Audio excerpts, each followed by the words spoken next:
এবারে এখন আমি অ্যাট প্রেজেন্ট এমন একটা সিচুয়েশনে দাঁড়িয়ে আছি না বন্ধুরা, যেখানে আমাকে ছোট বড় অনেক জিনিস স্যাক্রিফাইস করতে হবে, বা আমার যদি ইচ্ছাও করে আমি সেই জিনিসটা করতে পারবো না।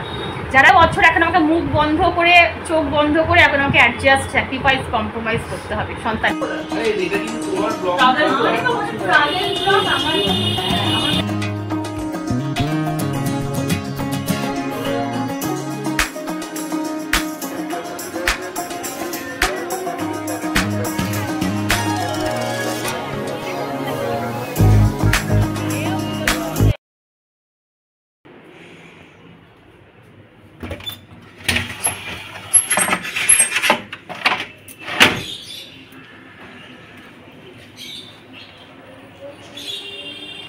Good morning everyone, welcome to my channel. আমি শর্মিষ্ঠা। আশা করি আমার সকল বন্ধুরা অনেক অনেক ভালো আছো আর সুস্থ আছো।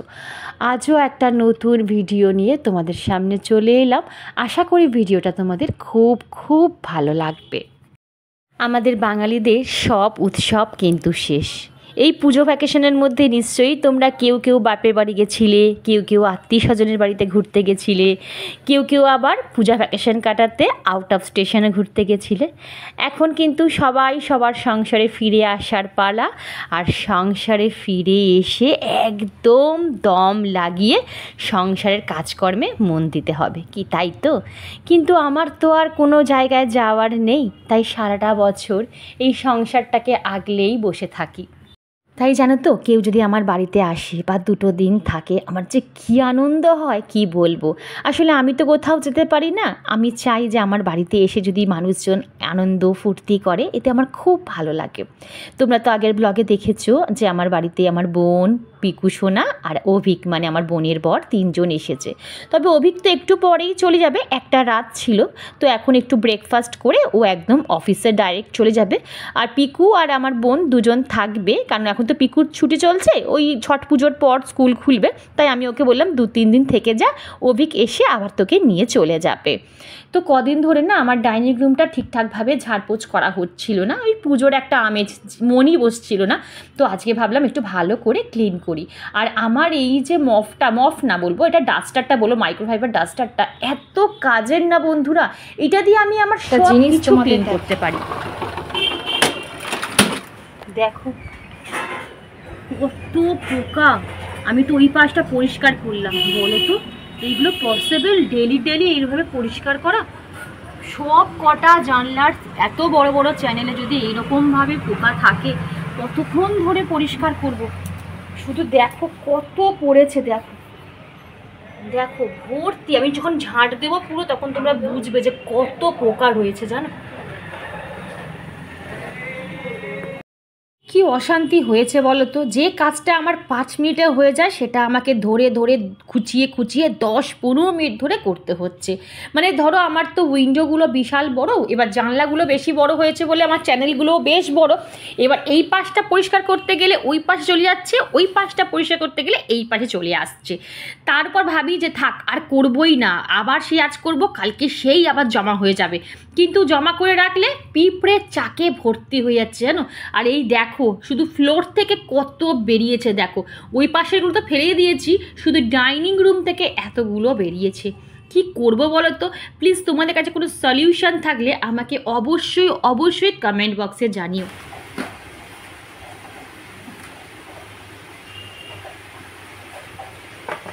এই পোকার উপদ্রবটা কখন হয় বলো তো? সন্ধ্যের পর যদি একবার টিউব লাইট জ্বালানো থাকে বা জানলা খোলা থাকে, পুরো টিউবের মধ্যে ভর্তি হয়ে যায়। ওই জন্য কী করছি বলো তো, সন্ধ্যের পর না লাইটই অফ রাখছি, তাহলে কম হচ্ছে। দেখি আজকে বেশি ফুল ফোটেনি, একদম অল্পই রয়েছে, এই লাল জবাগুলো বেশি রয়েছে। এখানে থোকা দুটো, এটা হচ্ছে অরেঞ্জ কালার, এই দেখো এই একটা, এই একটা, এই একটা।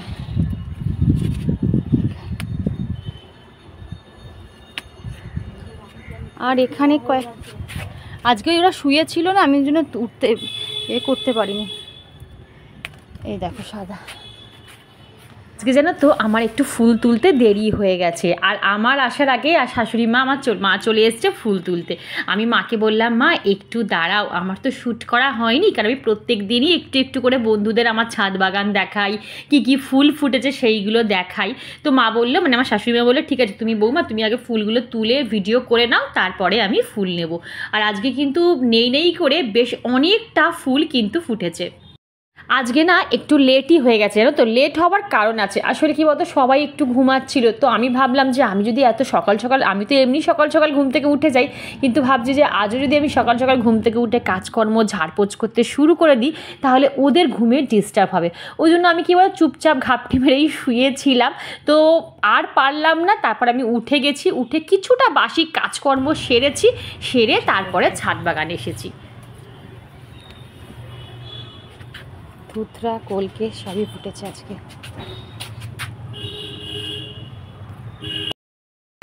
তো সকালের আজকে ব্রেকফাস্ট হচ্ছে কচুরি, জিলিপি, ও এটা ফেভারিট খাবার, আসলেই খায়। এখানে টিফিনটা রেডি, তো দুধ চা খায়। এখানে জিলিপি আছে, এখানে একদম সাদা আলুর চচ্চড়ি লঙ্কা দিয়ে, আর রুটি। চল তুই খেয়ে নে, আমি পরে খাচ্ছি। এখানে আমাদের দেখো টিফিন খাওয়া কিন্তু কমপ্লিট হয়ে গেছে। আমরা কিন্তু রুটি তরকারি করেছিলাম, কিন্তু অভিককে বললাম রুটি খাবে, ও বলল না। আসলে ও যখন আমার বাড়িতে আসে না, তখন আমাদের পাড়ায় খুব সুন্দর কচুরি বানায়। ও কচুরি খেতে ভীষণ ভালোবাসে, ওই ডালপুরি না কচুরি একটা কি বলে, তো কচুরি খেতে ভালোবাসে। ও যখনই আসে তখন বলে, দিদি তোমাদের পাড়া থেকে কচুরি আর গরম গরম জিলিপি আনো, ওটাই আমি ব্রেকফাস্ট করব। তো ওটাই আমার হাজব্যান্ড এনে দিয়েছিল, ওটাই ও ব্রেকফাস্ট করলো, কিন্তু আমরা সবাই হাতে করা রুটি আর তরকারি খেয়েছি। আর এখানে দেখো পিকুসোনাকে আমি ডাকতে এসছি, ও এখনও ঘুমিয়ে আছে। আমার মেয়ে তো পড়তে বেরিয়ে গেছে, মানে ওর আজকে কোচিং আছে, ম্যাথস কোচিং আছে, ও পড়তে চলে গেছে। আর পিকুকে আমি ডাকিনি, কেন জানো, আগের দিন রাতে কত রাত, প্রায় 2টো অবধি দুই বোন মিলে কত গল্প, হাসাহাসি আর কি ফাজলামো, এর স্কুলের গল্প ওর স্কুলের গল্প করেই যাচ্ছে। যখন 2টো বেজে গেছে, তারপর খুব জোর ওদের দুজনকে বকা দিয়েছি যে তোরা ঘুমাবি না তোদের ঘর থেকে বার করে দেবো বল। তারপরে গিয়ে দুজনে ঘুমিয়েছে। আসলে কি বলতো, ওরা দুজন তো, ও বাড়িতে পিকুসোনাও বাড়িতে একা থাকে, মানে একা কি, ওর ঠাকুমা দাদু কাকা কাকি সবাই আছে, কিন্তু ওর সমবয়সী তো কেউ নেই, দিদি বা বোন কেউ নেই। আর এখানেও সেম, আমার মেয়ে পুরো একা, ওরও কথা বলার কোনো সঙ্গী নেই। আমরা সবাই আছি, কিন্তু তাহলেও একটা সঙ্গী ওর সমবয়সী বা ওর থেকে ছোটো কি একটু বোন বা দিদি এরকম থাকলে কি মনের কথা আদান প্রদান করা যায়। যখন দুই বোন একসাথে হয় না, তখন মনে হয় যে কত কথা ওদের এতদিন জমেছিল, এখন ওদের এই মধ্যে ওদের বলতে সব উগলে দিতে হবে। ওই জন্য না আমি আর বাধা দিই না। আমরাও ছোটোবেলায় কিন্তু যখন মাস্ততো পিস্ততো খুঁড়তো জ্যাঠতো ভাই বোনরা একসাথে হতাম, আমাদেরও কিন্তু এরকম ঝুড়ি ঝুড়ি কথা বেরোতো। আসলে কি বলতো, এখন আমাদের ম্যাক্সিমাম সবারই ফ্যামিলিতে একটা মাত্রই সন্তান, মানে 2টো 3টে খুব রেয়ার। তো ওই জন্য ওরা না কাউকে তো নিজের কথা বলতে পারে না, মানে ওদের সমবয়সী কাউকে পায় না। তারপর যখন ওরা কাউকে পায়, এরকম মাস্ততো পিস্ততো বা কাউকে যদি পায়, তখন ওরা না আঁকড়ে ধরার চেষ্টা করে, ছাড়তে চায় না। যখন পিকু চলে যায় না, তখন দুই বোন ওরা এখনও কাঁদে, পিকুও যেতে চায় না, আর এদিকে আমার মাম পাও না ছাড়তে চায় না। তো যাই হোক, ওরা পিকু এখানে উঠে গেছে, ওকে উঠিয়ে দিয়েছি।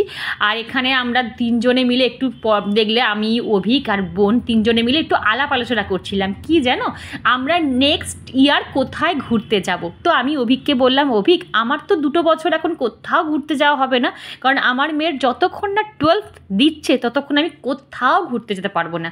তো ওই আফটার 12th আমরা কোথায় ঘুরতে যাব এই নিয়েই একটা আলাপ আলোচনা হচ্ছে। সে তো এখন যদির কথা নদীতে অনেক দূরের কথা, আর ও ভীষণ না ঘুরতে পছন্দ করে, তাই একটু আলোচনা করছিলাম।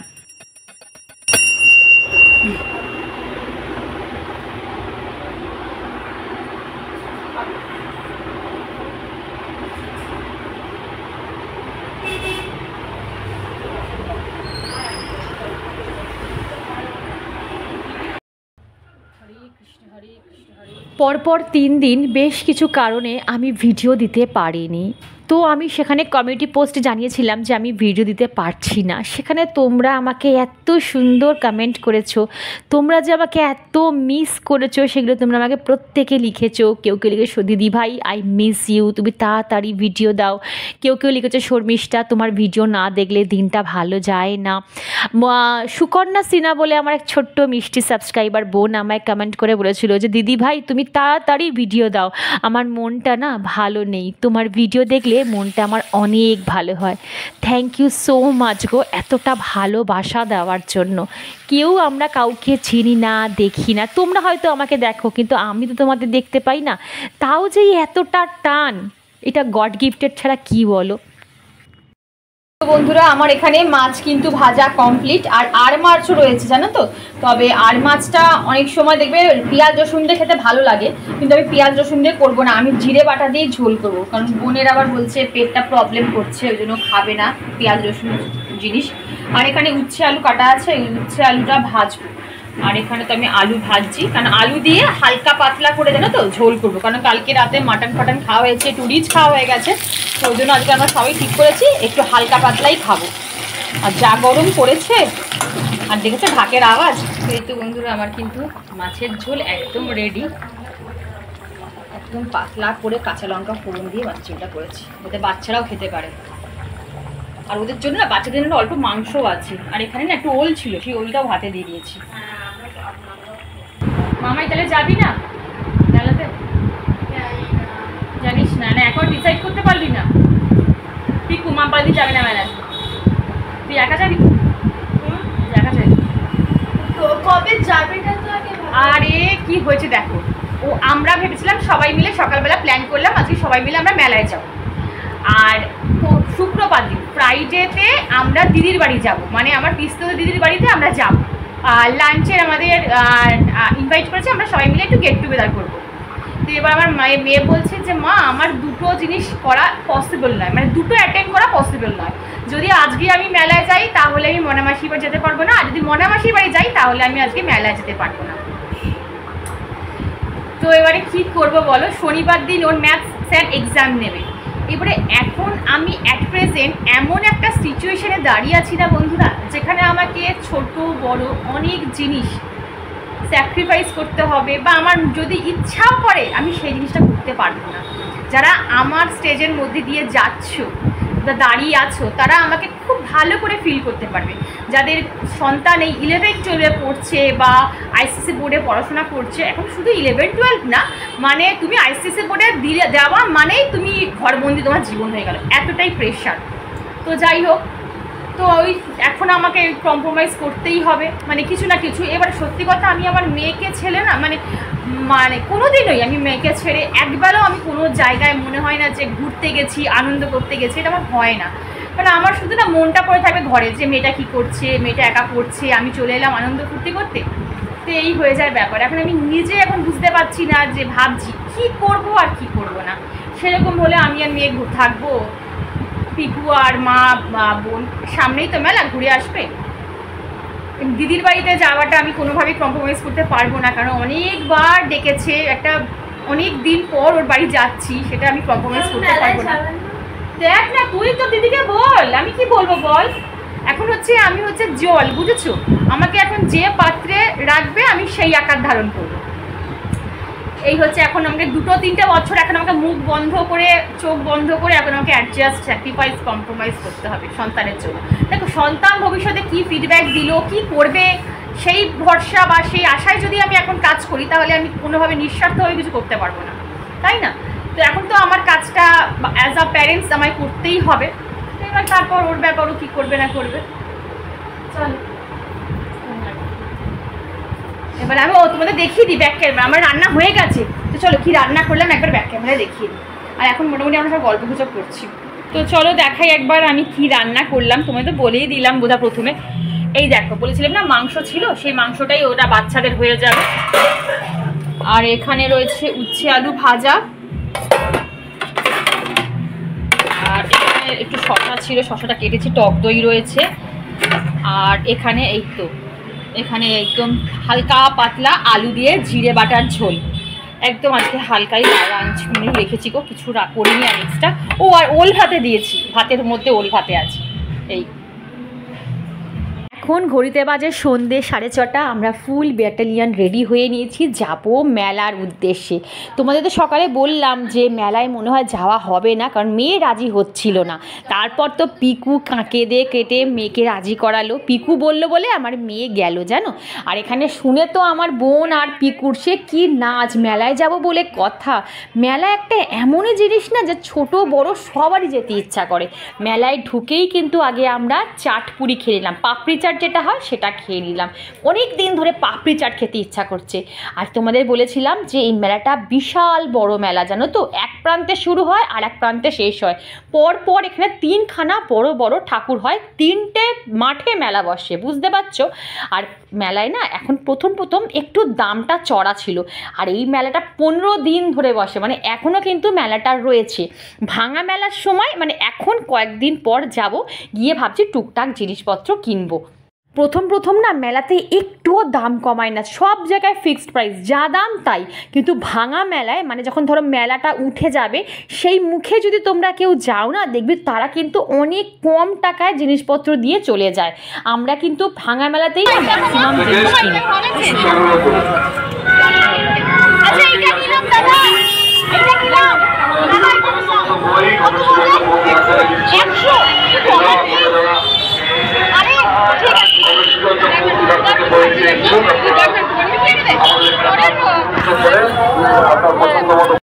উপস্থিত হয়েছেন ভারতের কমিউনিস্ট পার্টি মার্কসবাদী কেন্দ্রীয় কমিটির অন্যতম সদস্য